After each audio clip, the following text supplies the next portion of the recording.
హరే కృష్ణ. అందరికీ కూడా భాగవతామృతం కార్యక్రమానికి స్వాగతం అండి. కార్యక్రమం మొదలు పెట్టుకునే ముందు ప్రార్థనలు చేద్దాము. ఓం నమో భగవతే వాసుదేవాయ. ఓం నమో భగవతే వాసుదేవాయ.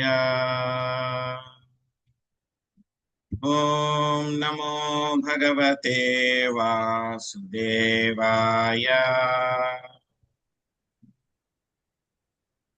నారాయణం నమస్కృత్య నరం చైవ నరోత్తమం దేవీం సరస్వతిం వ్యాసం తదో జయముదీరయే.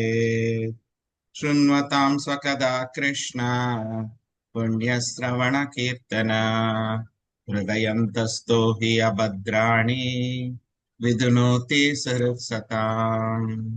నష్టప్రాయేషు అభద్రేషు నిత్యం భాగవత సేవయా భగవతి ఉత్తమ శ్లోకే భక్తిర్భవతి నైష్టకి. ఓం అజ్ఞానతిమిరాంధస్య జ్ఞానాంజనశలాకయా చక్షురున్మిలితం యేన తస్మై శ్రీ గురవే నమః. శ్రీచైతన్యమనోభీష్టం స్థాపితం యేన భూతలే స్వయం రూపా కదా మహ్యం దదాతి స్వపదాంతికం. వందేహం శ్రీగురు శ్రీయుతాపదకమలం శ్రీగురున్ వైష్ణవాంశ శ్రీరూపం సాగ్రజాతం సహగణ రఘునాథాన్వితం త్వాం సజీవం సాద్వైతం సావధూతం పరిజనా సహితం కృష్ణ చైతన్య దేవం శ్రీరాధా కృష్ణ పాదాన్ సహగణ లలిత శ్రీ విశాఖాన్వితాంశ. హే కృష్ణ కరుణా సింధు దీనబంధో జగత్పతే గోపేశా గోపికా కాంత రాధా కాంత నమోస్తుతే. తప్త కాంచన గౌరాంగి రాధే వృందావనేశ్వరి వృషభానుసుతే దేవి ప్రణమామి హరిప్రియే. వాంఛాకల్పతరుభ్యశ్చ కృపా సింధుభ్య ఏవ చ పతితానాం పావనేభ్యో వైష్ణవేభ్యో నమో నమః. జయ శ్రీ కృష్ణ చైతన్య ప్రభు నిత్యానంద శ్రీ అద్వైత గదాధర శ్రీవాసాది గౌర భక్త వృంద. హరే కృష్ణ కృష్ణ కృష్ణ హరే హరే హరే రామ రామ రామ హరే హరే.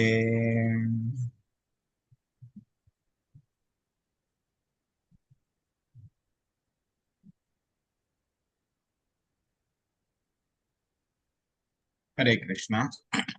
हरे कृष्ण प्रभु जी, दंडवत प्रणाम। हरे कृष्ण प्रभु जी, दंडवत प्रणाम।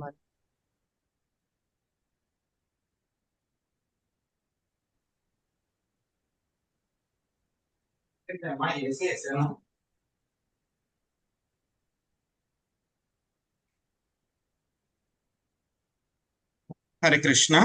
సో ఈరోజు మనము శ్రీమద్ భాగవతము సప్తమ స్కందము 6వ అధ్యాయము 16వ శ్లోకం నుంచి మనం నేర్చుకోవడానికి ప్రయత్నిద్దాము. ఈ యొక్క అధ్యాయం పేరు ప్రహ్లాదుడు దానవ బాలురకు ఉపదేశించుట. హరే కృష్ణ ప్రభుజీ, దండవత్ ప్రణామాలు. హరే కృష్ణ, దండవత్ ప్రణామాలు.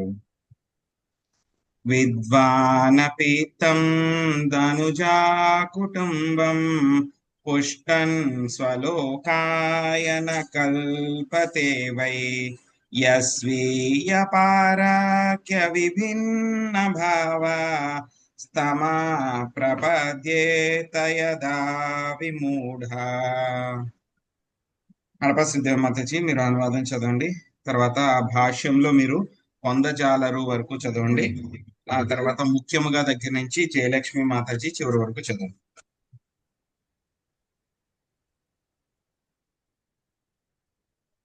మిత్రులారా, దానవ పుత్రులారా, ఈ భౌతిక జగత్తునందు బాహ్యమునకు విద్యాపారంగులై విద్యాపారంగతులైన వారును ఇది నాది అది వారిది అనడు భిన్న భావమునే కలిగి ఉందరు. ఆ విధముగా వారు విద్యారహితులైనట్టి కుక్కలో పిల్లుల వలె పరిమితమైన గృహభావనలో కుటుంబావసరాలను తీర్చుటయందే సతతము నెలకొని ఉందరు. వారు ఆధ్యాత్మిక జ్ఞానమును స్వీకరింపజాలరు, పైగా మోహగ్రస్తులై అజ్ఞానవశులగుదురు. భాష్యము: మానవ సమాజమున మనిషికి విద్య గరిపెడి యత్నములు కలవు, కానీ పశు సమాజమున అట్టి వ్యవస్థ లేదు. పశువులకు విద్య గరుపుట కూడా సాధ్యపడని విషయములు కనుకనే పశువులు బుద్ధిహీనులకు మానవుల విమూఢులని అంటే మోహగ్రస్తులుగా పిలువబడుదురు. విద్యావంతుడు మాత్రము విద్యాన్ అని పిలువబడును. ఈ భౌతిక జగత్తులో తన నిజమైన స్థితి తెలుసుకొనుటకు యత్నించువాడే వాస్తవమైన విద్యాన్ అనబడును. ఉదాహరణకు సనాతన గోస్వామి శ్రీ చైతన్య మహాప్రభుల వారి చరణాశ్రయములను బడిసినప్పుడు మొట్టమొదట కే అమి కేనే అమాయాచార్య తాపత్రయ అని ప్రశ్నించింది. అనగా తన స్వరూపమును ఎందులకే తాను సంసార తాపత్రయములను అనుభవించుచుంటేననిడి విషయమున అతడు తెలుసుకొనగోరెను. నిజమైన విద్యా విధానం అదియే. నేనెవరిని, నా జీవిత లక్ష్యం ఏమిటి అని ప్రశ్నింపక కేవలము కుక్కలు పిల్లుల వలె పశు ప్రవృత్తులని కలిగి ఉన్నచో మనిషి చదివెడి చదువునకు ప్రయోజనం ఏమిటి? గడిచిన శ్లోకమున చర్చించినట్లు పట్టుపురుగు తన గూడులోనే చిక్కుబడిన చందనమున జీవుడు కామ్యకర్మల వలలో చిక్కుబడుచున్నాడు. ఈ జగత్తును భోగింపవలననే తీవ్రమగు కోరిక వలన మూర్ఖులు సాధారణముగా సకామ కర్మలచే బందీ అగుదురు. ఆ విధముగా ఆకర్షితులు. హరే కృష్ణ.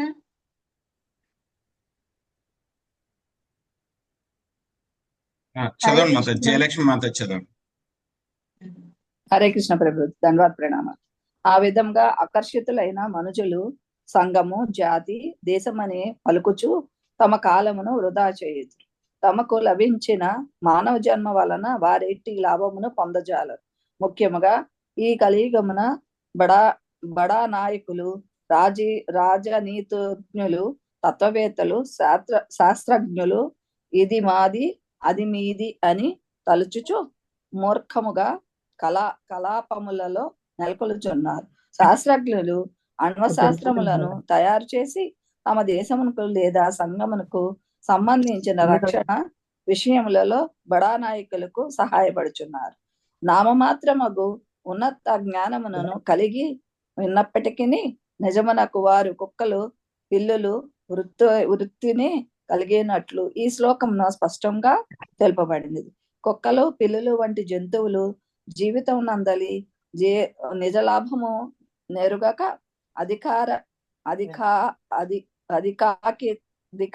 అధికాధికముగా తపస్సులలో పడినట్లు నిజ శ్రేయస్సును లేదా నిజ జీవిత లక్ష్యమును ఎరుగజాలని నామమాత్ర విద్యావంతుడు అధికాధికముగా భౌతిక తత్వమును చిక్కబడును.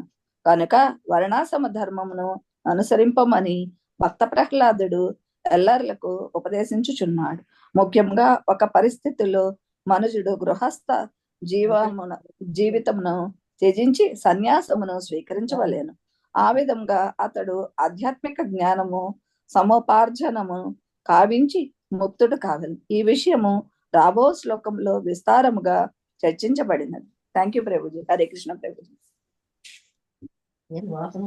యతో న కశ్చిత్ క్వచకుత్రచిద్వా దీన స్వమాత్మానమలం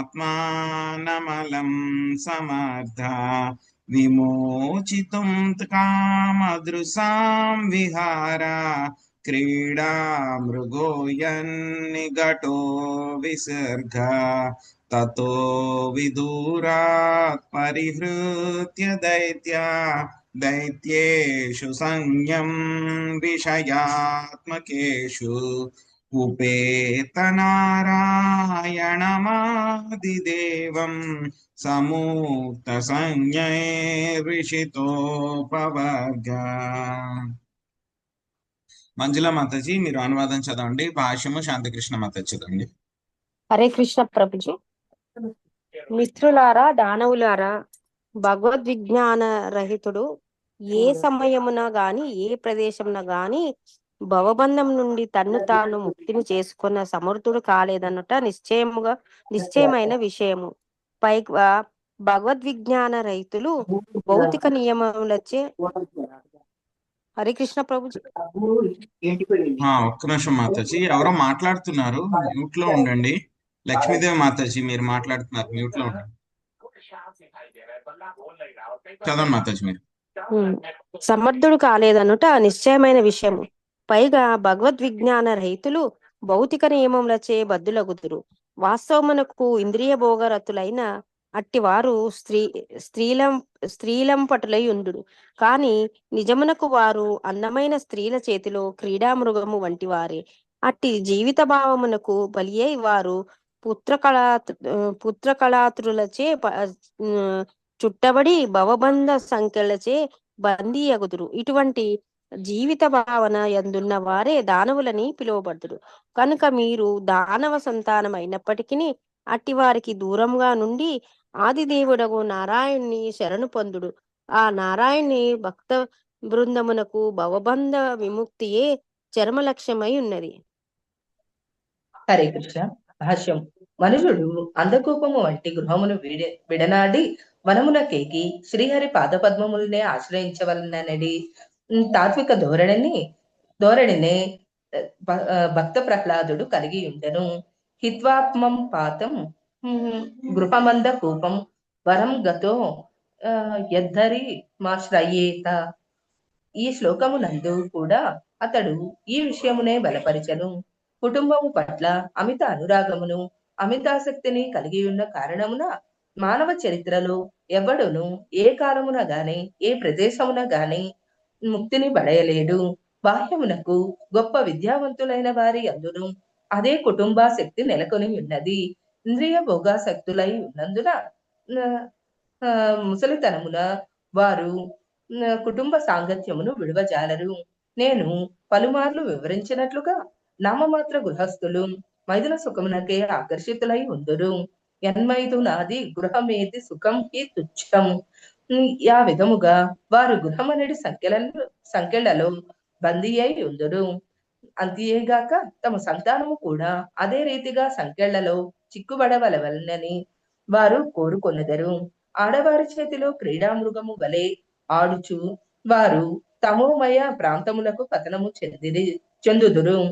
అదాంత గోభిర్విశాంత శతాంత మిశ్రం పునః పునః చర్విత చర్బణానం. ఇంద్రియ నిగ్రహము లేని కారణమున వారు నమిలిన పిప్పిని నమిలడి జీవితమునే గడుపుచు తమస్సులో పడిపోవుదురు. మనుషుడు అట్టి దానవుల సాంగత్యమును త్యజించి భక్తుల సాంగత్యమును చేపట్టవలెను. ఆ విధముగా అతడు భవబంధ విముక్తుడు కాగలడు. హరికృష్ణ. హరే కృష్ణ. సో నిన్నటి శ్లోకాల్లో మనం చూసాం ఏ విధంగా అయితే కనుక యొక్క కుటుంబ సంబంధాలు, కుటుంబ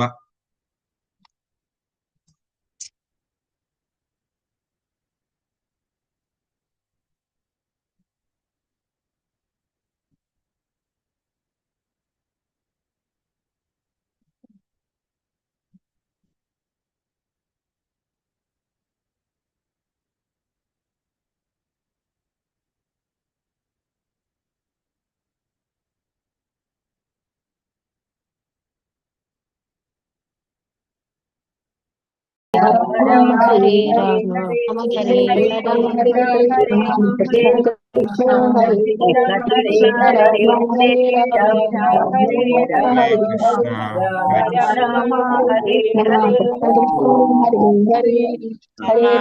Hare Rama Hare Krishna Hare Hare Krishna. So power cut అయింది, ఒక్క నిమిషం, అందుకని ఇలాగే. స్టార్టింగ్ నుంచే చచ్చిపోయింది ప్రభు, పెద్ద వినలేదు. ఓకే. సో ఏ విధంగా అయితే కనుక ఒక మనుషులు ఈ యొక్క సంసార బంధనాల్లో ఏ విధంగా చిక్కుకుపోతున్నారు అనేటువంటి విషయాలు, కుటుంబ పోషణ, కుటుంబ ఆనందాల్లో ఏ విధంగా చిక్కుకుపోతున్నారు అనేటువంటిది మనము 14-15 శ్లోకాల్లో చూసాం అన్నమాట. సో ఆ విధంగా చిక్కుకుపోవడం మూలంగా ఏమవుతుంది, కుటుంబాన్ని పోషించుకోవడం కోసమే మొత్తం జీవితం అంతా కూడా వృధా అయిపోతుంది. ఆ తర్వాత ఇంకేమవుతుంది, యొక్క మానవ జన్మ అంతా అగోచరంగా గడిచిపోతుందని చెప్పి వాడికి తెలియదు అనమాట. సో మొత్తము చిన్న చిన్న ధనం కూడా, చిన్న ధనాన్ని కూడా ఖర్చు చేయకుండా, అనవసరంగా వృధా చేయకుండా చేయడంలో చాలా సావధానంగా ఉంటాడు. కానీ అన్నిటికంటే ముఖ్యమైనటువంటి అత్యంత విలువైనటువంటి సమయాన్ని నేను కోల్పోతున్నాను, అత్యంత విలువైనటువంటి మానవ జీవితాన్ని నేను నాశనం చేసుకుంటున్నాను అనేటువంటి విషయాన్ని మాత్రం వాడు కొంచెం కూడా పట్టించుకోడు అనమాట. సో ఆ విధంగా కుటుంబ పోషణలో బాగా ఆసక్తుడైపోయినటువంటి వ్యక్తి ఇంద్రియ నిగ్రహం లేకపోతే కనుక ఏమవుతుంది, ఇంకా పూర్తిగా ఆ యొక్క ధనార్జనలోనే ఉండిపోతాడు అనమాట.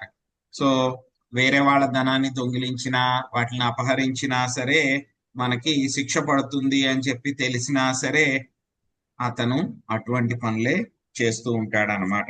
సో ఇంకా చాలా మంది ఎవరైతే కనుక విద్వాన్, గొప్ప పండితులు అంటే కనుక చాలా చదువుకున్నటువంటి వాళ్ళు, జ్ఞానం ఉన్నటువంటి వాళ్ళలాగా బయటికి కనబడుతూ ఉంటారన్నమాట. అంతటి విద్యాపారంగత ఉన్నటువంటి వాళ్ళు కూడా ఏంటంటే కనుక ఇది నాది అది వాళ్ళది అనేటువంటి భావనలోనే ఉంటారన్నమాట. అటువంటి వాళ్ళు కూడా ఏమవుతారు, కుక్కలు పిల్లుల్లాగా ఈ యొక్క గృహ భావనలో ఆ యొక్క కుటుంబ అవసరాలను తీర్చుకోవడంలోని ఎప్పుడు కూడా వాళ్ళు మునిగిపోయి ఆధ్యాత్మిక జ్ఞానాన్ని స్వీకరించకుండా వాళ్ళు ఏమవుతారు, అజ్ఞాన వశులు అవుతారు అనేటువంటి విషయం చెప్తున్నారు అన్నమాట. అందుకే ప్రహ్లాద్ మహారాజ్ చెప్తున్నారు, దానవ పుత్రులారా, మీరందరూ కూడా దానవుల యొక్క కుమారుల కింద మీరు జన్మ తీసుకున్నారు. అయినా సరే మీరు యొక్క దానవుల యొక్క ప్రభావం నుంచి బయటపడవచ్చు. దానవులు అంటే కనుక ఏమిటి, ఏవో 2 కొమ్ములు ఉంటాయి అని కాదనమాట. సో దానవులు అంటే కనుక ఏమిటి అని అంటే కనుక వాళ్ళు భగవద్భక్తి లేనటువంటి వాళ్ళు, వాళ్ళకి ఇటువంటి భావనలో ఉన్నటువంటి వాళ్ళు యొక్క భవబంధాల నుంచి ముక్తి చేసుకోవడానికి వాళ్ళకి సొంతంగా సమర్థత ఉండదు. వాళ్ళు పూర్తిగా భౌతిక నియమాల చేత వాళ్ళు బంధింపబడుతూ ఉంటారు. ఇంకా చెప్పాలంటే కనుక అందమైనటువంటి స్త్రీల చేతిలో వాళ్ళు ఒక యానిమల్స్ అన్నమాట, క్రీడా మృగాల కింద అయిపోతారు, అంటే కీలు బొమ్మల్లాగా అయిపోతారు అన్నమాట వాళ్ళు. ఇంకా ఆ విధంగా అయిపోయిన తర్వాత వాళ్ళు సో బంధువులు, పుత్రులు అనేటువంటి యొక్క భవబంధాలు అనేటువంటి సంఖ్యల్లో ఉండిపోయి వాళ్ళు అందులోనే పూర్తిగా నిమగ్నం అయిపోతూ ఉంటారు అన్నమాట. సో వాళ్ళని పోషించడంలోనే పూర్తిగా నిమగ్నం అయిపోతూ ఉంటారు. వాళ్ళకి సమయం ఏ విధంగా వృధా అయిపోతుంది, అయ్యో నాకున్న సమయం అంతా అయిపోతుంది, భగవద్ధామానికి వెళ్ళాలి, ముక్తిని సాధించుకోవాలి, అత్యంత కష్టమైన మానవ జన్మ నాకు లభించింది అనేటువంటి భావన ఏమాత్రం లేకుండా పూర్తిగా యొక్క మైదున సుఖానికి వాళ్ళు ఆకర్షించబడిపోయి ఉంటారన్నమాట. అటువంటి వాళ్ళు ముసలితనం వచ్చినా సరే ఈ యొక్క కుటుంబ బంధనాల్లో పూర్తిగా వాళ్ళు చిక్కుకుపోయి ఉంటారన్నమాట. ఎందుకంటే కనుక వాళ్ళకి ఆ యొక్క ఆసక్తి అంతలాగా ఉండిపోతుంది అన్నమాట. సో అంతే వాళ్ళు ఏం చేస్తూ ఉంటారు, పునశ్చర్విత చర్వనానం, చూయింగ్ ద చూడ్ అంటే నమిలిన దాన్ని మళ్ళీ వాళ్ళు నములుతూ ఆ యొక్క పిప్పుని నములుతూ ఉంటారన్నమాట. సో కాబట్టి దీని నుంచి బయటపడాలి అని అంటే కనుక ఏం చేయమంటున్నారు, మీరు దానవ పుత్రులైనా సరే ఈ యొక్క సైకిల్ నుంచి మీరు బయటపడవచ్చు. ఏమిటంటే అది ఆది దేవుడైనటువంటి నారాయణ యొక్క శరణు పొందండి. ఆ నారాయణ భక్తులకి భవబంధ విముక్తి వాళ్ళకి చరమ లక్ష్యంగా ఉంది. కాబట్టి వాళ్ళ యొక్క సాంగత్యాన్ని తీసుకోండి అని చెప్పి చెప్తున్నారన్నమాట. నహచ్యుతం ప్రీణయతో బహ్వాయసోసురాత్మజా ఆత్మత్వాత్ సర్వభూతానాం సిద్ధత్వాదిహ సర్వతః. మహాలక్ష్మి మాతాజీ మీరు అనువాదం చదవండి. సుబ్రహ్మణ్య ప్రభుజీ మీరు భాష్యము ఉదాహరణం వరకు చదవండి.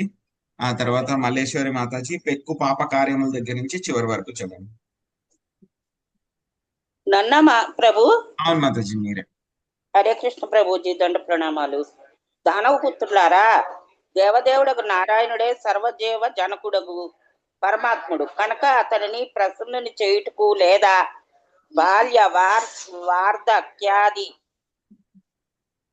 ఏ అవస్థ నందైనను అతనిని అర్చించుటకు ఎటువంటి అవరోధములు లేవు. జీవులకు ఆ దేవదేవునికి గల సంబంధం యథార్థము కనుక అతనిని ప్రసన్నుని చేయుటలో ఎటువంటి కష్టము లేదు. అంతేగా ప్రభు? అంతే మాతాజీ. Thank you. హరే కృష్ణ ప్రభు. హరే కృష్ణ ప్రభుజీ. భాష్యము: మనుజుడు నిక్కముగా అమిత గృహాసక్తుడై ఉండును. అట్టి గృహమును పరిత్యజించి అతడు భగవత్సేవానురక్తుడు కావాలనొచ్చు అతడే కష్టపడవలసి వచ్చును, యత్నింపవలసి వచ్చును. భగవత్ సేవలు అంతగా కష్టపడుట వలన కలిగేడి లాభమేమిటి అని ఎవరేని ప్రశ్నించే అవకాశము కలదు. కానీ ఇది సహేతుకమైన ఆక్షేపణము కాదు. భగవద్గీత 14.4 ఎందు శ్రీకృష్ణ భగవానుడు ఇట్లు నొక్కి చెప్పి ఉండెను: సర్వయోనిషు కౌంతేయ మూర్తయ సంభవంతి యాః తాసాం బ్రహ్మ మహద్యో నిరహం బీజప్రదః పితా. ఓ కౌంతేయ, సర్వ జీవన సముదాయము భౌతిక ప్రకృతి యందు జన్మించుట చేతనే సృష్టింపబడుచున్నదనియు నేనే వాటికి బీజప్రదాతనైన తండ్రిననియు అవగాహన చేసుకొనవలెను. జీవులందరూ భగవదంశలు, మమే వంశో జీవభూతః. కనుక వారందరకు నారాయణుడే బీజప్రదాతయగు తండ్రి. తండ్రి తనయుల నడుమ సన్నిహిత సంబంధమును నెలకొల్పుటయందు ఎటువంటి కష్టము ఉండనట్లుగా నారాయణునికి జీవులకు సహజ సన్నిహితమగు సంబంధమును తిరిగి నెలకొల్పుటలో ఎటువంటి కష్టము ఉండదు. స్వల్పమప్యస్య ధర్మస్య త్రాయతే మహతో భయాత్. మనుజుడు కొద్దిపాటి భక్తిని చేసినప్పటికీ అతనిని గొప్ప ప్రమాదము నుండి రక్షించుటకు నారాయణుడు సర్వదా సన్నద్ధుడై ఉండును. అజామిలుడే దానికి చక్కని ఉదాహరణము. హరే కృష్ణ. హరే కృష్ణ ప్రభుజీ.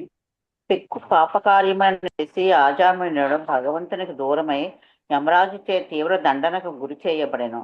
కానీ మరణ సమయమున అతడు నారాయణ నామోచ్చారణం చేసినందున అది నారాయణని ఉద్దేశించి కాకుండా తన పుత్రులకు నారాయణుని పిలుచుట కొరకే అయినప్పటికీ యమరాజు బారి నుండి రక్షింపబడెను. కనుక నారాయణుని ప్రసన్నుని చేయుటకు కుటుంబమును, జాతిని, దేశమును ప్రసన్నము చేయుటకు అవసరమైనటువంటి యత్నమే అవసరం లేదు. తమ వ్యవహారమున కొద్దిపాటి తేడా వచ్చినందుకే రాజకీయ నాయకులు హత్యకు గురి అయిన విషయమున మనమందరము గాంచినదే కదా. కనుక సంఘమును, కుటుంబమును, జాతిని, దేశమును ప్రసన్నము చేయటి మిక్కిలి కష్టకార్యము. దేవదేవుడకు నారాయణుని ప్రసన్నుని చేయుట ఎంత మాత్రమో కఠినము కాదు. అది అత్యంత సులభమైన కార్యం. నారాయణునితో గల సంబంధమును పునరుద్ధరించుకొనుటే మనుషుని కర్తవ్యము. ఈ దిశలో కావించడు స్వల్ప యత్నమైనను సఫలీకృతమే కాగలదు. కానీ నామమాత్ర కుటుంబమును, సంఘమును, దేశమును ప్రసన్నము చేయుటలో మనుషుడు అన్నడును సఫలీకృతుడు కాజాలడు. జీవితమును త్యాగము చేసినను అది సాధ్యపడదు. శ్రవణము, కీర్తనము, విష్ణు అనే భక్తి యోగమును కావించడం స్వల్ప యత్నమైనను భగవంతుని ప్రసన్నుని చేయుటలో మనుజు సఫలీకృతిని చేయగలదు. కనుకనే శ్రీ చైతన్య మహాప్రభువు పరం విజయతే శ్రీకృష్ణ సంకీర్తనకు జయము అని పలికి ఆశీర్వదించరు. ఈ మానవ జన్మ యొక్క నిజమైన లాభమును ఎవడేని పొందగోరినచో కృష్ణనామ సంకీర్తన చేపట్టవలసి ఉన్నది. Thank you Prabhuji. హరే కృష్ణ. ప్రహ్లాద్ మహారాజ్ అందుకనే ఏం చెప్తున్నారు? సో మొత్తం నారాయణుడే సర్వజీవ జనకుడకు పరమాత్ముడు. ఆయన్ని ప్రసన్నం చేసుకోవడానికి బాల్య వార్ధక్యాది ఏ అవస్థ ఎందైనను అర్చించుటకు ఎటువంటి అవరోధాలు లేవు. ఏ వయస్సులో అయినా సరే ఎవరైనా సరే ఆయన్ని అర్చించవచ్చు. సో ఇంకా ఏమిటి? మనకి భగవంతుడికి కూడా సంబంధం ఉంది. ఏమిటి ఆ సంబంధము? ఆయన మనందరికీ కూడా తండ్రి, మనము ఆయన అందరికీ కూడా కుమారులము. కాబట్టి ఆయనకి మనకి సంబంధం ఉంది కాబట్టి ఆయన్ని మనం సంతోష పెట్టడం అనేటువంటిది చాలా తేలిగ్గా ఉంటుంది. ఎలాగా, ఏంటి ఆ సంబంధం అనేటువంటిది మనకి భగవద్గీతలో చెప్పడం జరిగింది. సర్వయోనిషు కౌంతేయ మూర్తయా సంభవంతియ తాసాం బ్రహ్మ మహద్యోని అహం బీజ ప్రజాపిత. సో మొత్తం భౌతిక ప్రకృతి యందు జన్మించుట చేతనే సృష్టించబడుచున్నదనియు నేనే వాటికి బీజ ప్రదాతనైన తండ్రి అనియు అవగాహన చేసుకున్నవలని. సో ఆయనే మనందరికీ కూడా తండ్రి కాబట్టి తండ్రిని సంతోష పెట్టడం చాలా తేలిక. బయట వాళ్ళందరినీ కూడా సంతోష పెట్టడం చాలా కష్టం. అదే తండ్రి అనుకోండి, మనం చిన్న పని చేసినా అందులో చిన్న చిన్న లోపాలు ఉన్నా ఎలా ఉన్నా సరే పర్వాలేదులే అని చెప్పేసి వెంటనే దాన్ని యాక్సెప్ట్ చేస్తాడు. తండ్రి సాటిస్ఫై అవుతారు, సంతోషపడతాడు, తీసుకోవడానికి ఇంట్రెస్ట్ కూడా చూపిస్తారు అన్నమాట. దానికి ఇక్కడ ప్రభుపాద్ గారు ఈ భాష్యంలో మనకి సంఘాన్ని, సమాజాన్ని, దేశాన్ని, కుటుంబాన్ని సంతోష పెట్టడం వర్సెస్ భగవంతుడిని సంతోష పెట్టడం, రెండిట్లో ఏది తేలిక?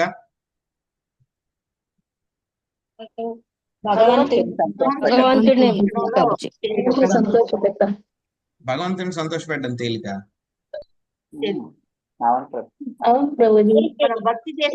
మరి అంత తేలిక అయితే కనుక మరి అందరూ ఎందుకు సక్సెస్ అవ్వట్లేదు? అందరూ భక్తి ఎందుకు చేయట్లేదు?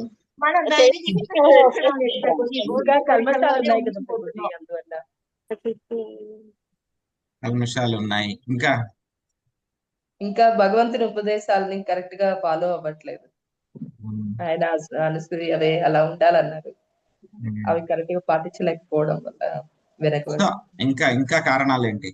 నాది నీది అనే ఆశ ఉండగా ప్రభు, శాంతం భగవంతుడు అంతా నీవే అని ఆయనే శరణ వేడితే మనకి ఇది ఉండదు. ఇంకా నా ఇల్లు, నా పిల్లలు, నా ఇది బయటికి ఇదిలో ఉంటున్నాం కదా ప్రభు. ఆయనే చెప్పాడు ప్రభుజీ, మాయా ప్రభుజీ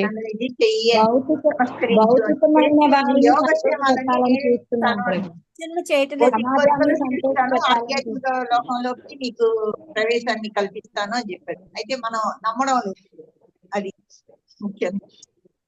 అందరూ చెప్పిన సమాధానాలు కూడా చాలా మటుకు కరెక్టే అవి.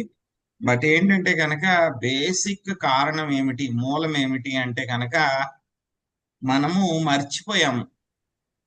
ఆయనతో ఉన్నటువంటి సంబంధాన్ని మనం మర్చిపోయాం. నేను ఫలానా ఆత్మని, ఆయన పరమాత్మ, సో ఆయనకి నాకు ఒక సంబంధం ఉంది. సో ఆ యొక్క సంబంధాన్ని మాయ ప్రభావంలో పడి నేను మర్చిపోయాను అనేటువంటి విషయం మర్చిపోయాము. ఇప్పుడు ఎవరైనా ఒక వ్యక్తి ఉన్నాడు అనుకోండి, ఆయన దగ్గర 1,00,000 రూపాయలు ఉన్నాయి, వాళ్ళ ఇంట్లోనే పెట్టాడు ఎక్కడో. కానీ ఏంటి, ఆ పెట్టిన విషయం మర్చిపోయాడు. సడన్ గా డబ్బులు అవసరం వచ్చింది. సో ఇతనికి పడుకునే ముందు ఎక్కడ పెట్టాడో మర్చిపోయాడు, గుర్తు రావట్లేదు, అసలు ఎక్కడో పెట్టానన్న విషయం కూడా మర్చిపోయాడు. ఉండడానికి 1,00,000 రూపాయలు ఉన్నాయి, కానీ ఏంటి, ఎవరైనా వచ్చి అడిగితే కనుక ఇవ్వడానికి డబ్బులు లేవు.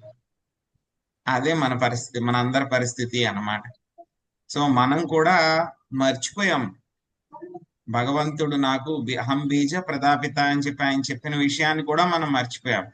ఆయన్ని సంతోష పెట్టాలి అనేటువంటి విషయాన్ని కూడా మర్చిపోయాం. ఇవంతా కూడా మర్చిపోయి మనం ఏం చేసాము, మన యొక్క నేచర్, మన యొక్క ప్రవృత్తి ఏమిటి అని అంటే కనుక ఎవరో ఒకళ్ళని సంతోష పెట్టడం. సో భగవంతుని సంతోష పెట్టాలి అనేటువంటి విషయం మనం మర్చిపోయాం, అక్కడ పూర్తిగా మర్చిపోయాం. మరి ఏం చేస్తున్నాం, మన నేచర్ ఏంటి, ఆయనకి నాకున్న సంబంధమే పూర్తిగా మర్చిపోయాం మనం. కాబట్టి నేను ఎవరో ఒకరిని సంతోష పెట్టాలి. సో కాబట్టి సంతోష పెట్టడానికి మనం ప్రయత్నిస్తున్నాం. ఎవరిని? ఫస్ట్ కుటుంబాన్ని పెట్టడానికి ప్రయత్నిస్తాం, భార్య పిల్లల్ని సంతోష పెట్టడానికి ప్రయత్నిస్తాం, సంఘాన్ని సంతోష పెట్టడానికి ప్రయత్నిస్తాం, దేశాన్ని సంతోష పెట్టడానికి ప్రయత్నిస్తాం. ఇవన్నీ లేవు, ఇంకెవరూ లేరు నాకు సంతోష పెట్టడానికి అని అంటే కనుక ఒక కుక్కనో పిల్లినో తెచ్చుకుంటాం. ఆ కుక్కనో పిల్లినో దాన్నైనా సంతోష పెట్టడానికి ప్రయత్నిస్తూ ఉంటాం. కానీ అందులో ఒక లోపం ఉందన్నమాట. మనకు అనిపిస్తుంది అనమాట, వెంటనే ఆ కుక్క పిల్లి కానీ ఏవైతే కనుక వెంటనే సంతోషపడిపోయింది అని అనిపిస్తూ ఉంటుంది. కానీ ఏమాత్రం చిన్న తేడా వచ్చినా సరే ఏం చేస్తుంది, కుక్కకి రోజు ఏదో ఒకటి చేయండి, ఒక రోజు కొట్టండి, దాన్ని అరుస్తుందా లేదా మన మీద? అరుస్తుంది ఖచ్చితంగా. సో అలాగే ప్రభుపాద్ గారు ఇక్కడ ఒక ఎగ్జాంపుల్ చెప్పారనమాట. పెద్ద పెద్ద రాజకీయ నాయకులు అన్నమాట, చాలా మంది, మనం పేర్లు తీసుకోవద్దు ఇప్పుడు, బట్ చరిత్రలో అందరికీ తెలుసు. బట్ ఏంటంటే గనక వాళ్ళు ఎంతో మంచి పనులు చేసి ఉండొచ్చు, కానీ ఏదైనా ఒక చిన్నది తేడా చేస్తే గనక మొత్తం వాళ్ళు అన్పాపులర్ అయిపోతారు, ఆ సీట్ లో ఉండరు రేపొద్దున. సో అన్ని మంచి పనులే చేయొచ్చు, 99 పనులు, కానీ ఒక్క పని తేడా చేస్తే కనుక ఏమవుతుంది, వెంటనే వాళ్ళని కిందకి దించేస్తారు. సో అలాగా ఈ యొక్క సంఘాన్ని, దేశాన్ని, కుటుంబాన్ని, వీళ్ళందరినీ కూడా సంతోష పెట్టడం అనేటువంటిది, ఆ ప్రయత్నం అనేటువంటిది చేస్తూనే ఉంటాం. ఏదో మనకు సంతోషపడిపోయారని అనిపిస్తూ ఉంటుంది, కానీ వాళ్ళని ఎప్పటికీ కూడా అలాగే సంతోష పెట్టిన స్థాయిలో ఉంచడం అనేటువంటిది చాలా చాలా కష్టం. దానికి బదులుగా మనము మన యొక్క నారాయణుడు, మన యొక్క తండ్రి అయినటువంటి ఆయన్ని సంతోష పెట్టడం చాలా చాలా సులభము. వీటితో కంపేర్ చేస్తే కనుక చాలా సులభం. ఎవరినైనా సంతోష పెట్టాలంటే కనుక ఖచ్చితంగా కష్టపడాలి, కానీ ఏంటంటే కనుక మిగతా వాళ్ళని సంతోష పెట్టడం కంటే కూడా నారాయణని సంతోష పెట్టడం అనేటువంటిది తేలిక. ఈ విషయం మనం తెలియక ఆయన్ని సంతోష పెట్టడానికి మనం ప్రయత్నించట్లేదు. అదే విధంగా మనం అజ్ఞానంలో మునిగిపోయి ఉన్నాం కాబట్టి భగవంతుడికి మనకి ఉన్నటువంటి ఆ యొక్క సంబంధాన్ని మనము మర్చిపోయాం కాబట్టి మనం అజ్ఞానంలో వేరే వాళ్ళందరినీ సంతోష పెడుతున్నాం ఆయన తప్పితే కనుక. కాబట్టి మనం ఏం చేయాలి, అయితే నారాయణుడి శరణు పొంది ఆయన్ని మనం సంతోష పెట్టడానికి ప్రయత్నించాలన్నమాట. సో అదే విషయాన్ని ఇక్కడ ప్రహ్లాద్ మహారాజు చెప్తున్నారు అనమాట. పరావరేషు భూతేషు బ్రహ్మాంతస్థావరాదిషు భౌతికేషు వికారేషు భూతేష్వదా మహత్సు చ గుణేషు గుణస్యామే చ గుణవ్యతిరేకరే తదా ఏక ఏవ పరోహ్యత్మా భగవానీశ్వరో వ్యయా ప్రత్యగాత్మ స్వరూపేణ దృశ్యరూపేణ చ స్వయం వ్యాప్య వ్యాపక నిర్దేశ్యో యనిర్దేశ్యో వికల్పిత కేవలానుభవానంద స్వరూప పరమేశ్వర మాయయాంతర్హితైశ్వర్య ఈయతే గుణసర్గయా. పద్మిని మాతాజీ మీరు అనువాదం చదవండి. తర్వాత లక్ష్మీజీ మాతాజీ భాష్యంలో ఒకటి పారాగ్రాఫ్, రెండో పారాగ్రాఫ్ చదవండి. ఆ తర్వాత శశికళ మాతాజీ పరమ కారణము దగ్గర నుంచి మీరు చైతన్య చరితామృత చైతన్య రూపగోస్వామికి ఇట్లు బోధించిరి వరకు, తర్వాత మళ్ళీ అక్కడ చైతన్య చరితామృత మధ్యలీల నుంచి విజయలక్ష్మి మాతాజీ చివరి వరకు చదవండి. హరే కృష్ణ ప్రభుజీ. పరమేశ్వరుడు అమోహుడు, అవ్యయుడైన దేవదేవుడు వృక్షాది స్థావర జీవులు మొదలుకొని ఆది జీవి అయిన బ్రహ్మ వరకు సమస్త జీవ స్వరూపములలో నెలకొని ఉన్నాడు. సమస్త సృష్టి యందు అతడున్నాడు. మహతత్వము, సత్వ రజో స్తమో గుణములనడి త్రిగుణములు, అవ్యక్త ప్రకృతి, మిథ్యాహంకారము వంటి భౌతిక తత్వములందును అతడు నిలిచి ఉన్నాడు. ఏకమైనను సర్వత్రా నెలకొనిన అతడు సర్వకారణ కారణుడైన పరమాత్ముడే. ఆ పరమాత్ముని రూపములనే అతడు సకల జీవ హృదయ కుహరములలో ద్రష్టగా ఉన్నాడు. సర్వే వ్యాపిగను పరమాత్మునిగాను నిర్దేశుడయ్యను. అతడు నిజమునకు అనిర్దేశుడు, అవికారుడు, అవిభాజ్యుడు అయిన అతడు సచిదానంద విగ్రహునిగా అనుభూతమగును. మాయ అనడి తెరచే కప్పబడి అతడు నాస్తికుని అగోచరిగా నుండును. హరే కృష్ణ ప్రభు. హరే కృష్ణ భాష్యం. దేవదేవుడు సకల జీవులందరి పరమాత్మునిగానే కాక అదే సమయమున సమస్త సృష్టి యందు సర్వత్రా వ్యాపించి ఉన్నాడు. అన్ని పరిస్థితులలోనూ అన్ని కాలములయందు అతడు నెలకొని ఉండును. అతడు బ్రహ్మదేవుని హృదయమందే కాక సునక శూకర వృక్షాది జీవజాలమునందును విరాజమానుడై ఉండును. అతడు జీవుల హృదయముననే గాక భౌతిక వస్తువులనందును, చివరకు భౌతిక శాస్త్రజ్ఞులు అన్వేషించడి పరమాణువులు, ఎలక్ట్రానులు, ప్రోటానులు ఎందును నిలిచియుండును. దేవదేవుడు బ్రహ్మము, పరమాత్ముడు, భగవానుడనడి 3 తత్వములుగా గోచరించును. సర్వత్రా నెలకొని ఉన్నందున అతడు సర్వం కలిదం బ్రహ్మ అని వర్ణింపబడినాడు. విష్ణువు బ్రహ్మమునకు పరమైన వాడు. శ్రీకృష్ణుడు తన నిరాకార బ్రహ్మతత్వముచే సర్వత్రా వ్యాప్తమై ఉన్నాడనియు, మాయా తతమిదం సర్వం, కానీ ఆ బ్రహ్మము కృష్ణుని పైననే ప్రతిష్ఠితమై ఉన్నదనియు, బ్రహ్మణో హి ప్రతిష్టాహం, భగవద్గీత ధృవపరిచినది. కృష్ణుడు లేకుండా బ్రహ్మము పరమాత్మ తత్వములకు అస్తిత్వమే లేదు. కనుక భగవదనుభూతియే భగవతత్వమే పరతత్వము. పరతత్వము యొక్క చరమానుభూతి అయి ఉంది. ఎల్లరి హృదయములలో పరమాత్మనిగా విరాజమానుడై ఉన్నను వ్యక్తిగతనిగా లేదా సర్వవ్యాపి బ్రహ్మముగా అతడు ఏకమే అయి ఉన్నాడు. హరే కృష్ణ ప్రభుజీ. థ్యాంక్ యూ ప్రభు. హరే కృష్ణ ప్రభు. పరమ కారణము శ్రీకృష్ణుడే. శరణాగతులకు భక్తులు అతని సన్నిధిని విశ్వం నందే గాక పరమాణునందును అనగా పరమ అను అనాంతరస్థ పరమాణుచ యాంతరస్థ అనుభూతమునొచ్చుకను గలరు.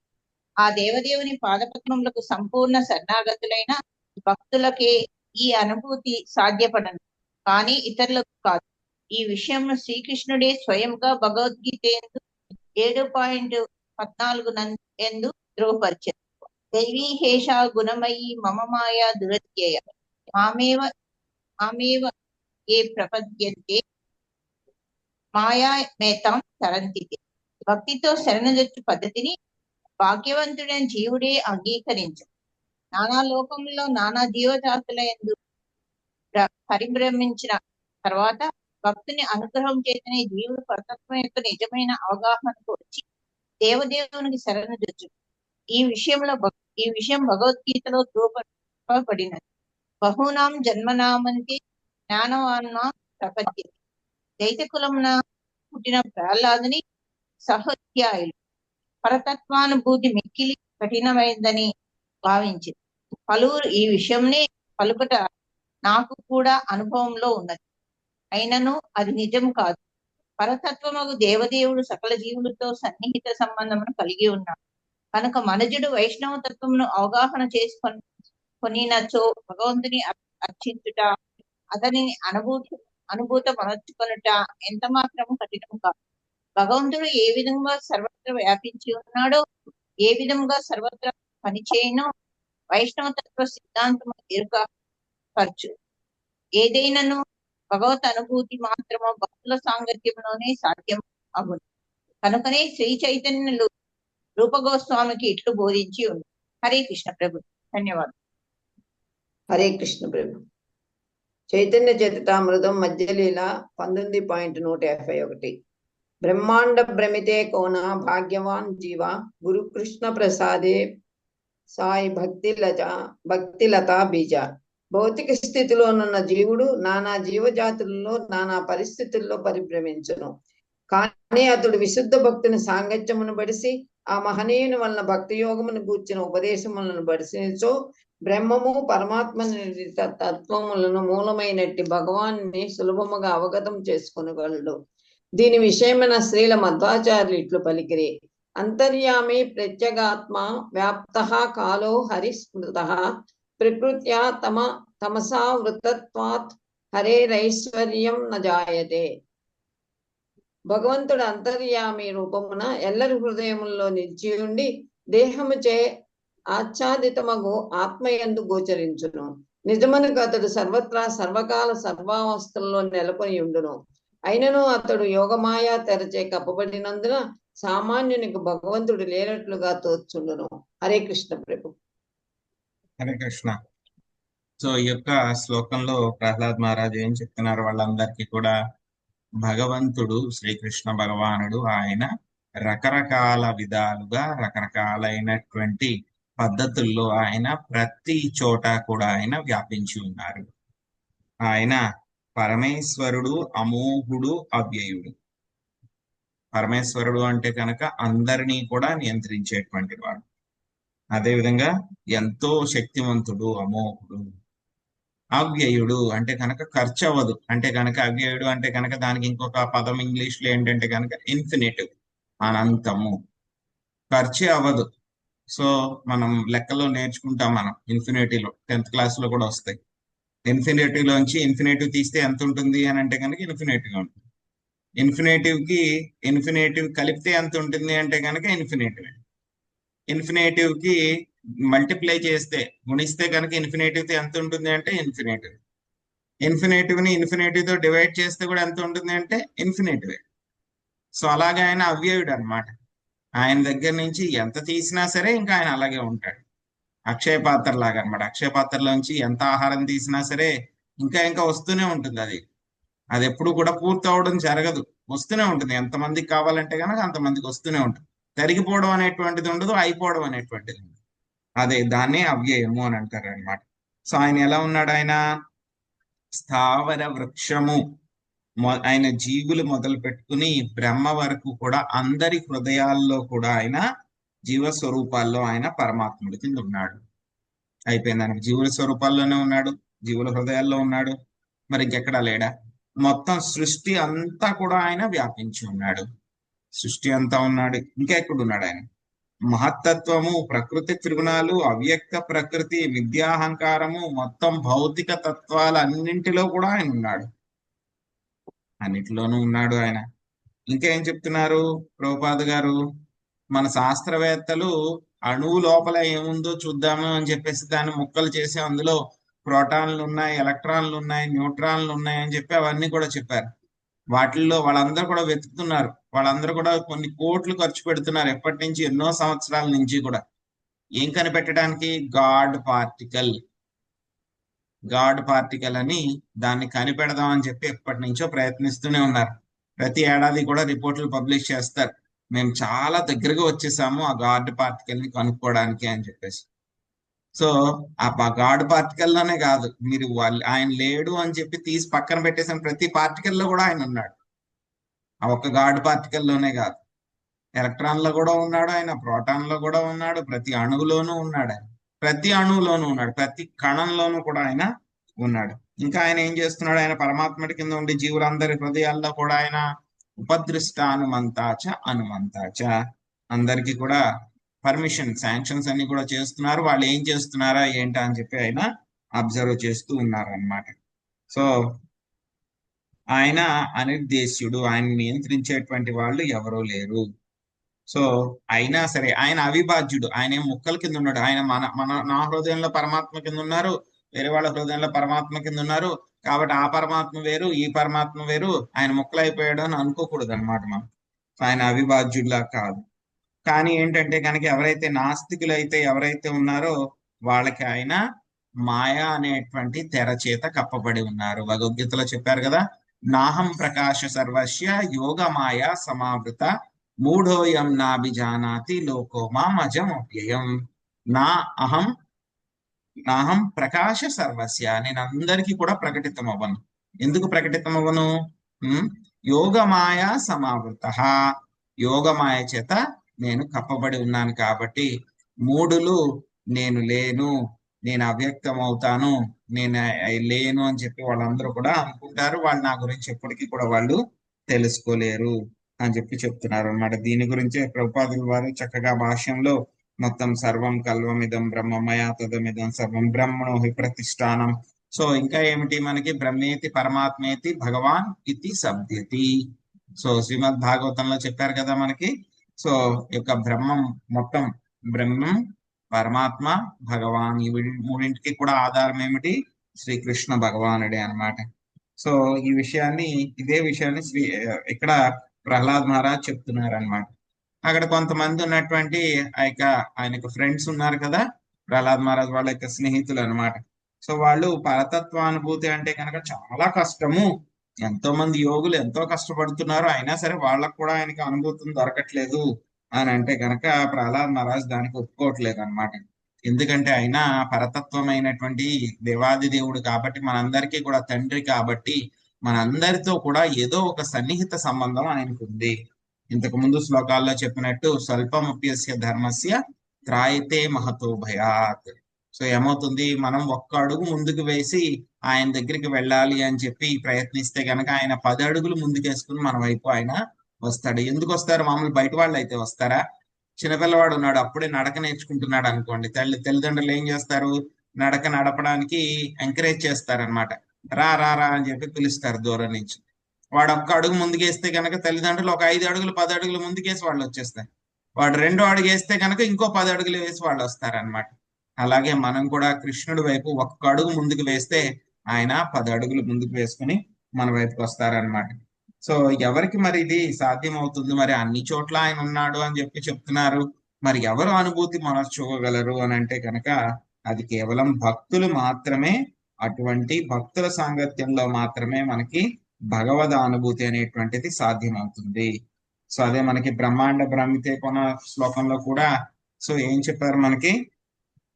ఎవరో అదృష్టవంతులు ఉంటే కనుక కొంతమంది గురువు కృష్ణుడి యొక్క కృప వలన వాళ్ళకి యొక్క భక్తిలత బీజం అనేటువంటిది దొరుకుతుంది. సో వాళ్ళు దాన్ని చక్కగా వాళ్ళు పోషించుకుంటే కనుక ఏమవుతుంది? వాళ్ళు మళ్ళీ ఆ యొక్క భక్తిని పొంది శ్రీకృష్ణుడి యొక్క సాన్నిధ్యాన్ని పొందగలుగుతారన్నమాట.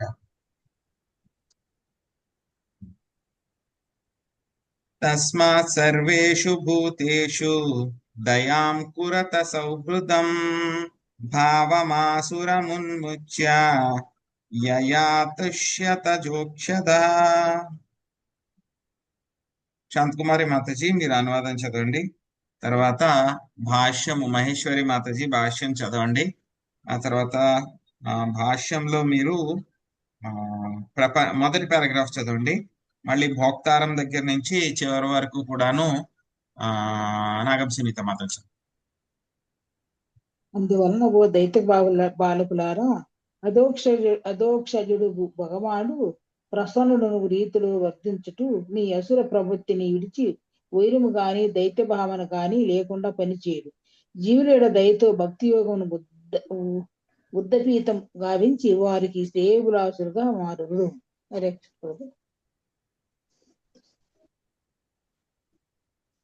ప్రభుజీ నేను చదివాను ప్రభుజీ. చదివారా మాతాజీ? చదివాను. భాష్యం కొంచెం చదివాను ప్రభుజీ ఈరోజు.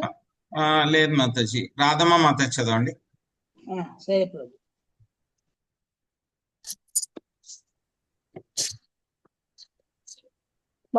భాష్యం బై శ్రీల ప్రభుపాదులకు జై. భగవద్గీత 18.55 యందు శ్రీకృష్ణుడు భక్త్యా మానుభిజానాతి యానాస్మి తత్వతః అని పలికెను. అనగా కేవలం భక్తియుత సేవ ద్వారానే మనుజుడు భగవంతుని యథారూపంగా అవగాహన చేసుకొనగలడు. కృష్ణ భక్తి భావనను ఎల్లరకు ప్రచారము కావించుట ఎన్నిడి భక్తి యోగ విధానమును చేపట్టుమని భక్త ప్రహ్లాదుడు తుట్టతుదకు దానవ పుత్రులకు సహాధ్యాయులకు ఉపదేశించింది. ప్రచారమే భగవంతుని మహోన్నత సేవ. భక్తి ప్రచారమున పాల్గొనిన వాని ఎడ భగవానుడు శీఘ్రమే అమిత సంతుష్టుడగును. ఈ విషయము భగవంతుని చేతనే స్వయముగా భగవద్గీత 18.60 ధృవపరపబడినది. నాచ తస్మాన్ మనుష్యేషు కచ్చిన్మే ప్రియకృత్తమః. నాకు అతని కన్నను ప్రియమైన సేవకుడు మరొక్కడు ఈ ప్రపంచమున లేడు. అతనికి మించిన ప్రియమైన వాడు వేరొక్కడు ఉండబోడు. ఎవరైనా శ్రద్ధాపూర్వకంగా తన శక్తానుసారమున భగవన్ మహిమలను భగవంతుని సర్వాధిక్యమును ప్రచారము చేయుటకు యత్నించినచో అతడు చక్కగా చదువుకొని వాడైనను భగవానునికి పరమ ప్రియుడైన సేవకుడు కాగలడు. ఇదే భక్తి అనబడింది. శత్రు మిత్ర భేదభావం లేకుండా ఎవడేని ఈ సేవను సమస్త మానవాళికి వనరించినచో భగవంతుడు మిగుల ప్రసన్నుడగును. అంతటా ఆ భక్తుని జన్మమే సఫలమగును. కనుకనే శ్రీ చైతన్య మహాప్రభువు ప్రతి ఒక్కడు గురువుగానై కృష్ణ భక్తిని ప్రచారం చేయవలనని ఉపదేశించారు. యారే రేఖ తారే కహ కృష్ణ ఉపదేశ. భగవద్ అనుభూతికి అదియే సులభతరమైన పద్ధతి. అట్టి ప్రచారం ద్వారా ప్రచారకుడు ఉపదేశము పొందిన వారు ఇరువురును సంతుష్టులగుదురు. ప్రపంచమంతటను శాంతిని నెలకొల్పుటకు అది ఏ పద్ధతి. హరే కృష్ణ. శాంతి ప్రభు. హరే కృష్ణ ప్రభు. భోక్తారం యజ్ఞ తపసాం సర్వలోక మహేశ్వరం సుహృదం సర్వభూతానాం జ్ఞాత్వా మాం శాంతి మృచ్యతి. భగవంతుడే పరమ భోక్త, అతడే సమస్తమునకు అధిపతి, అతడే ఎల్లరకు శ్రేయోభిలాషి. మిత్రుడనడి మూడు అంశముల జ్ఞానమును ప్రతి ఒక్కడూ తెలుసుకొనవలసి ఉన్నది. ప్రచారకుడు ఈ సత్యమును స్వయముగా అవగతమనర్చుకొని వానిని ఎల్లరకు బోధింపవలసి ఉండును. అప్పుడు ప్రపంచమంతటా శాంతి నెలకొనగలదు. సౌహృదం, స్నేహభావము అను పదము ఈ శ్లోకములో ప్రధానమైనది. జనులు సాధారణముగా కృష్ణ భక్తి భావనను గూర్చి ఎరుగని వారై ఉందురు కనుక ఎటువంటి వివక్ష లేకుండా కృష్ణ భక్తి భావనను బోధించుట ద్వారా మనుజుడు వారికి ఉత్తమ శ్రేయోభిలాషి కాగలడు. దేవదేవుడగు విష్ణువు ఎల్లరి హృదయ కుహరములలో విరాజమానుడై ఉన్నాడు కనుక ప్రతి దేహము విష్ణు మందిరమే అగును. కానీ ఈ అవగాహనను దరిద్ర నారాయణుడు వంటి పదములను సమర్థించుటలో దుర్వినియోగపరచరాదు. నారాయణుడు దరిద్రుని దేహములో వసించినంత మాత్రముంచే దరిద్రుడు కాడు కదా. నారాయణుడు దరిద్రుని ఇంటి అందును ధనికుని ఇంటి అందును వసించి ఉండును. అయినను అన్ని పరిస్థితుల యందును అతడు నారాయణుడే. ఆ దేవదేవుడు దరిద్రుడయ్యనని లేదా ధనికుడయ్యనని తలంచుట భౌతిక పరిగణనమే అగును. నారాయణుడు అన్ని పరిస్థితులలోనూ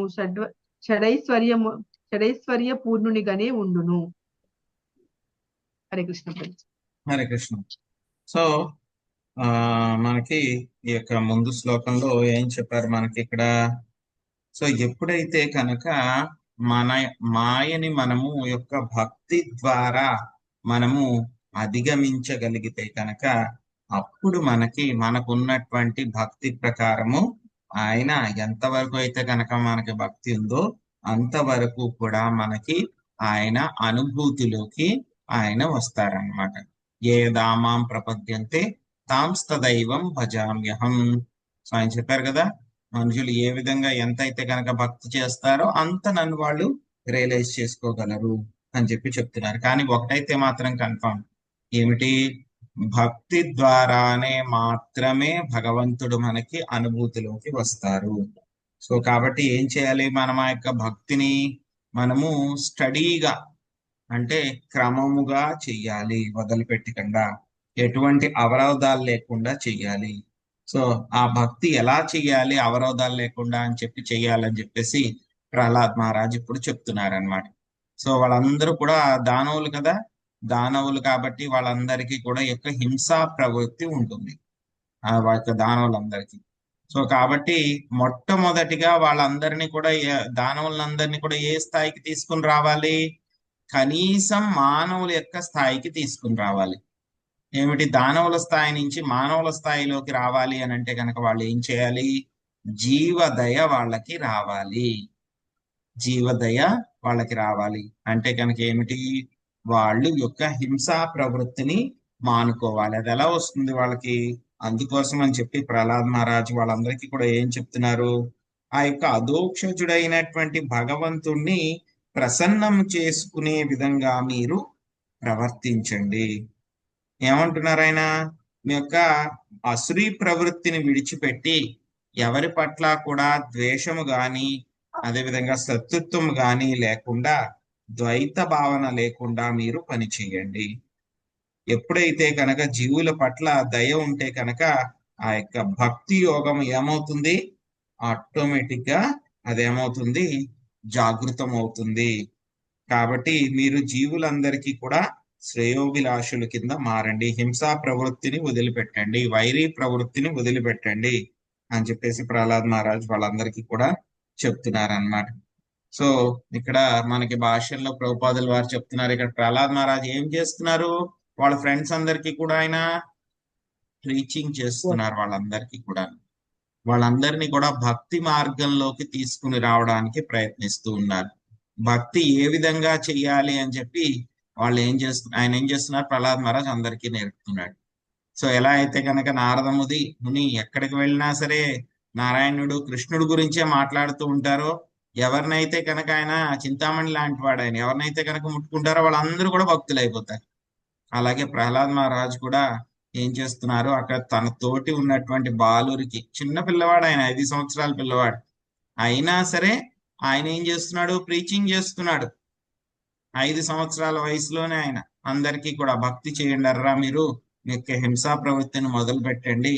సో నారాయణ్ణి పరచడమే అన్నిటికంటే ముఖ్యమైనటువంటిది, యొక్క దానవ ప్రవృత్తిని వదిలిపెట్టండి అని చెప్పి ఆయన ప్రీచింగ్ చేస్తున్నారు అనమాట. సో భగవద్గీతలో కూడా చివరిలో కృష్ణుడు అదే విషయాన్ని చెప్పారనమాట. నచ తస్మాన్ మనుష్యేషు కశ్చిన్మే ప్రియకృత్తమా. ఎవరైతే కనుక యొక్క భగవద్గీత సందేశాన్ని వేరే వాళ్ళకి అర్థం చేసుకునేలాగా వివరించడానికి ప్రయత్నిస్తారో, భక్తులకి వివరించడానికి ప్రయత్నిస్తారో, వాళ్ళకంటే కూడా నాకు అత్యంత ప్రీతి పాత్రులు వేరే ఎవ్వరూ లేరు. సో వాళ్ళు చివరికి నా యొక్క ధామానికి వస్తారు. నాకు నిజమైనటువంటి సేవకుడు, ఇష్టమైనటువంటి సేవకుడు వాళ్ళే అని చెప్పి చెప్తున్నారన్నమాట. సో కాబట్టి మనం ఏం చేయాలి? యొక్క భగవద్గీత భాగవతం సందేశాన్ని మనం నేర్చేసుకుని మన దగ్గరే దాచిపెట్టేసుకోకూడదు. ఏదో దాచుకుంటే కనుక ఏదైనా సరే ఒక రూల్ ఏంటంటే కనుక స్టాగ్నేట్ అయిపోతే కనుక అది ఏమవుతుంది? పాడైపోతుంది. ఇప్పుడు ఒక చెరువు ఉందనుకోండి, చెరువులో నీళ్ళు అలాగే ఉండిపోయినాయి అనుకోండి, ఏమవుతుంది? కొన్నాళ్ళకి పాచి పట్టేస్తుంది. పాట పట్టిపోతుంది ప్రభుజీ. పాచి పట్టేస్తుంది. అదే మరి నదిలో గాని లేకపోతే కాలువలో గాని నీళ్ళు ఏమన్నా పాడైపోతాయా? అవదు ప్రభుజీ, పారుతూనే మరి ఉంటుంది. తేడా ఏంటి? అదే నీళ్లు, అవే నీళ్లు కాలువలో పెట్టారు, చెరువులో పెట్టారు. పారే నీళ్ళల్లో అటువంటి జరగదు ప్రభు, పారుతూ ఉంటాయి. సో అలాగే మనం కూడా ఏంటంటే కనుక ఏదో భక్తి వచ్చింది, జ్ఞానం వచ్చింది కదా అని చెప్పి మన దగ్గరే దాచిపెట్టేసుకున్నాం అనుకోండి, ఏమైపోతుంది? అది కూడా అలాగే అయిపోతుంది. అదే మనం 10 మందికి చెప్తూ ఉన్నాం అనుకోండి, ఏమవుతుంది? ఇంకా చాలా కొత్తగా మనందరికి కూడా రియలైజేషన్స్ వస్తాయి, భక్తిలో కూడా ముందుకు వెళ్తాం. సో ఒక సముద్రం ఉంటుంది అనమాట, డెడ్ సీ అని అంటారు యూరోప్ లో. డెడ్ సీ అంటారు అనమాట. అందులో ఏంటంటే కనుక నీళ్ళు వస్తాయి అందులోకి, అంతే. అక్కడి నుంచి బయటికి ఏమి వెళ్ళవు. అందులో ఏంటంటే కనుక చేపలు కూడా బతకవు, అందులో ఏమి ఉండవు. అందులో ఒక్క చేప ఉండదంట అందులో. ఎందుకంటే కనుక నీళ్లు బయటికి వెళ్ళమంట అక్కడి నుంచి. సో అదేమైపోయింది? డెడ్ సీ అయిపోయింది. ఇంకొకటి సీ ఉంటుంది అనమాట, అందులో వస్తూ ఉంటాయి వెళ్తూ ఉంటాయి. అక్కడంతా కూడా చేపలు అన్ని కూడా ఉంటాయి, మొత్తం ఆక్వాటిక్స్ అన్ని కూడా ఉంటాయి. అలాగే మనం కూడా యొక్క భక్తి అనేటువంటిది మనం చేయటమే కాకుండా మనకి ఎంతైతే కనుక తెలిసిందో అంత మనం అందరికీ కూడా చెప్పడానికి ప్రయత్నించాలి. చైతన్య మహాప్రభు చెప్పారు కదా, యారదేకో తారేకహ కృష్ణ ఉపదేశ్. ఎవరి దగ్గరికి చూసినా, ఎవరి దగ్గరికి వెళ్ళినా సరే కృష్ణుడి యొక్క ఉపదేశం చెప్పడానికి ప్రయత్నించాలి. మరి మాకు అంత జ్ఞానం లేదండి, అంత స్థాయిలో లేవు మేము అని అంటే కనుక చైతన్య మహాప్రభు చెప్తారు, మీరు 10వ తరగతి వరకు చదువుకున్నారనుకోండి, 9వ తరగతి పిల్లవాడికి మీరు చెప్పండి. సో 9వ తరగతి కూడా చదువుకోలేదా, పోనీ 5వ తరగతి వరకే చదువుకున్నారా, 4వ తరగతి పిల్లవాడికి చెప్పండి. వాడికి కూడా చెప్పలేకపోతున్నారా, 1వ తరగతి వరకే చదువుకున్నారా, పర్వాలేదు, నర్సరీ, యూకేజీ, ఎల్కేజీ వాళ్ళకి చెప్పండి. కానీ అక్కడ కామన్ ఏంటి? చెప్పడం అనేటువంటిది ఆపకూడదు, చెప్తూనే ఉండాలి. చెప్తూనే ఉంటే కూడా ఏమవుతుంది? మనకు కూడా ఆ పై నుంచి వస్తుంది, మనకు కూడా ఆ యొక్క జ్ఞానం అనేటువంటిది. మనం చెప్పడం మానేసాం అనుకోండి, ఏమవుతుంది? మనకు కూడా పైనుంచి ఆ ట్యాప్ కట్ అయిపోతుంది. మనం చెప్తూ ఉంటే కనుక ఆ ట్యాప్ ఇంకా స్పీడ్ అయిపోతుంది, ఇంకా ఎక్కువ వచ్చేస్తుంది మనం. సో అలాగా మనం కూడా ఏం చేయాలి? ఒక భక్తి గురించి అందరికీ కూడా చెప్పాలి. మన దగ్గరే దాచేసుకుందాము అని అంటే కనుక ఏమవుతుంది? అందుకే మన మూమెంట్ ఏంటి? ఇస్కాన్ మూమెంట్ ఏంటి? Preaching movement. ప్రీచింగ్ మూమెంట్ అంటే అందరికీ కూడా బోధించేటువంటి మూమెంట్ అన్నమాట. మీరు ఎక్కడికైనా వెళ్ళి చూడండి, వేరే చోటికి ఇంతలాగే ఒక జ్ఞానం ఎవరైనా ఇస్తారా? ఎవరైనా చెప్తారా? ఎవ్వరు చెప్పరు. ఇంత జ్ఞానము ప్రభుపాదుల వారి పుస్తకాల్లో రాసినంత జ్ఞానం ఎక్కడ కూడా దొరకదు మీకు ఒక చోట. ఎవరినైనా అడిగినా సరే మీరు తపస్సులు చేసినా తలకిందులుగా ఎవ్వరు చెప్పరు. కానీ ఏమిటి? ప్రభుపాదుల వారి యొక్క కృప వలన మనది ప్రీచింగ్ మూమెంట్ కాబట్టి మనం అందరం కూడా నారద ముని, ప్రహ్లాద్ మహారాజు వీళ్ళందరి యొక్క అడుగు జాడల్లో నడుస్తున్నాం కాబట్టి సో ఏమవుతుంది? ఇంత జ్ఞానం మనకి ఈ యొక్క కలియుగంలో కూడా మనం నేర్చుకోగలుగుతున్నాము. సో ఇంత అదృష్టం మనకు వచ్చిన తర్వాత ఏం చేయాలి? దీన్ని ఒకటి మన పర్సనల్ కోసం దీన్ని వాడుకోవాలి, పూర్తిగా మన జీవితాన్ని మనం ఉద్ధరించుకోవడానికి వాడుకోవాలి. రెండోది ఏం చేయాలి? వేరే వాళ్ళందరికీ కూడా మనం ఉద్ధరించడానికి ప్రయత్నించాలి. చైతన్య మహాప్రభు చెప్పారు కదా, భారత భూమిలో జన్మించేటువంటి వాళ్ళు ఏం చేయాలి? వాళ్ళు పరోపకారులు అవ్వాలి. పరోపకారులు ఏం చేయాలి? మిగతా వాళ్ళందరినీ కూడా మనము భక్తిలోకి తీసుకురావడానికి ప్రయత్నించాలి. సో చైతన్య ఇక్కడ ప్రహ్లాద్ మహారాజ్ కూడా అదే విషయం చెప్తున్నారనమాట. సో ఈ యొక్క స్నేహ భావాన్ని పెంపొందించుకోవాలి. పెంపొందించుకుంటేనే ఏమవుతుంది, మనకి యొక్క కృష్ణ భక్తి భావన బోధించడానికి మనం ఎవరి పట్ల కూడా అసూయ వంటి చూపించకూడదు. ఎవరైనా సరే ఏమాత్రం నేర్చుకోవడానికి కొంచెమైనా సరే వాళ్ళు ఆసక్తి చూపిస్తే కనుక వాళ్ళు ఎటువంటి వాళ్ళైనా సరే మనము చెప్పడానికి ప్రయత్నించాలన్నమాట. సో అలాగని చెప్పేసి మనము రకరకాల విపరీతార్థాలు తీసి దానవులకి అందరికీ కూడా తప్పుగా చెప్పేటువంటి వాళ్ళందరికీ వక్ర భాష్యాలు చెప్పేటువంటి వాళ్ళందరికీ, సో చాలా తప్పుగా మాట్లాడేటువంటి వాళ్ళందరికీ, అటువంటి వాళ్ళకి మనం బలవంతంగా చెప్పకూడదు. అప్పుడు ఏమవుతుంది, అది నామాపరాధం అయిపోతుంది అనమాట. సో కాబట్టి మనం యొక్క భక్తిని అందరికీ కూడా ప్రచారం చేయడానికి ప్రయత్నించాలి, ఈ యొక్క ప్రహ్లాద్ మహారాజ్ యొక్క అడుగు జాడల్లో నడుస్తూ. హరే కృష్ణ. సో మళ్ళీ మనం రేపు కంటిన్యూ చేద్దామండి. ఎవరికైనా ఏమైనా ప్రశ్నలు ఉన్నాయి? Thank you Prabhuji. హరే కృష్ణ. హరే హరే కృష్ణ ప్రభుజీ. దండవత్ ప్రభుజీ. ధన్యవాదాలు. హరే కృష్ణ. వాంఛాకల్పతరుభ్యశ్చ కృపా సింధుభ్యేవ చ పతితానాం పావనేభ్యో వైష్ణవేభ్యో నమో నమః. అనంత కోటి వైష్ణవ వృందకి వేల ప్రభుపాదికి జై. నితాయ గౌర ప్రేమానందే. హరి హరి. హరే కృష్ణ. ప్రభుజీ ధన్యవాదాలు.